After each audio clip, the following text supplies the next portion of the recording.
बोली, परम शक्तिशाली प्रभु, राजा अश्वशिरा ने यज्ञ पुरुष भगवान नारायण की किस प्रकार स्तुति की और वह स्तोत्र कैसा है, यह भी मुझे बताने की कृपा करें।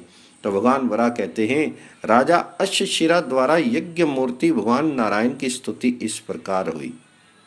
जो सूर्य, चंद्रमा, अग्नि, इंद्र, रुद्र तथा वायु आदि अनेक रूपों में विराजमान हैं, उन यज्ञ मूर्ति भगवान श्री हरि को मेरा नमस्कार है। जिनके अत्यंत भयंकर दाढ़ हैं, सूर्य एवं चंद्रमा जिनके नेत्र हैं, संवत्सर और दोनों अयन जिनके उदर हैं, कुछ समूह ही जिनकी रोमावली है, उन प्रचंड शक्तिशाली यज्ञ स्वरूप सनातन श्री हरि को मैं प्रणाम करता हूँ। स्वर्ग और पृथ्वी के बीच का संपूर्ण आकाश तथा सभी दिशाएं जिनसे परिपूर्ण हैं, उन परम आराध्य सर्वशक्ति संपन्न एवं संपूर्ण जगत की उत्पत्ति के कारण सनातन श्री हरि को मैं प्रणाम करता हूँ। जिन पर कभी देवताओं और दानवों का प्रभुत्व स्थापित नहीं होता, जो प्रत्येक युग में विजयी होने के लिए प्रकट होते हैं, जिनका कभी जन्म नहीं होता, जो स्वयं जगत की रचना करते हैं, उन यज्ञ रूपधारी परम प्रभु भगवान नारायण को मैं नित्य नमस्कार करता हूँ। जो महातेजस्वी श्री हरि शत्रु पर विजय प्राप्त करने के लिए महामाया में परम प्रकाश युक्त जाजल्यमान सुदर्शन चक्र धारण करते हैं तथा शांग्र, धनुष एवं शंख आदि से जिनकी चारों भुजाएं सुशोभित होती हैं, उन यज्ञ रूपधारी भगवान नारायण को मैं नित्य नमस्कार करता हूँ।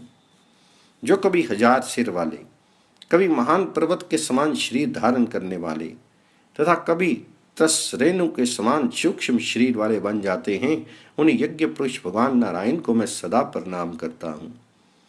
जिनकी 4 भुजाएं हैं, जिनके द्वारा अखिल जगत की सृष्टि हुई है, अर्जुन की रक्षा के निमित्त जिन्होंने हाथ में रथ का चक्र उठा लिया था तथा जो प्रलय के समय कालअग्नि का रूप धारण कर लेते हैं, उन यज्ञ स्वरूप भगवान नारायण को मैं नित्य नमस्कार करता हूँ। संसार के जन्म मरण रूप चक्र से मुक्ति पाने के लिए जिन सर्वव्यापक प्राण पुरुष परमात्मा की मानव पूजा किया करते हैं तथा जिन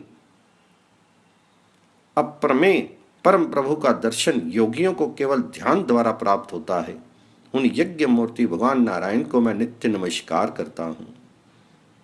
जिस समय मुझे अपने शरीर में आपके वास्तविक स्वरूप की झांकी प्राप्त हुई, उसी क्षण मैंने मन ही मन अपने को आपके अर्पण कर दिया।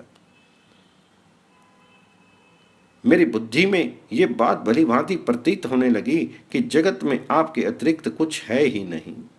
तभी से मेरी भावना परम पवित्र बन गई है। इसी प्रकार राजा अश्वशिरा यज्ञ मूर्ति भगवान नारायण की स्तुति कर रहे थे। इतने में यज्ञ वेदी से निकलकर उनके सामने अग्नि शिखा के तुल्य एक महान तेज उपस्थित हो गया।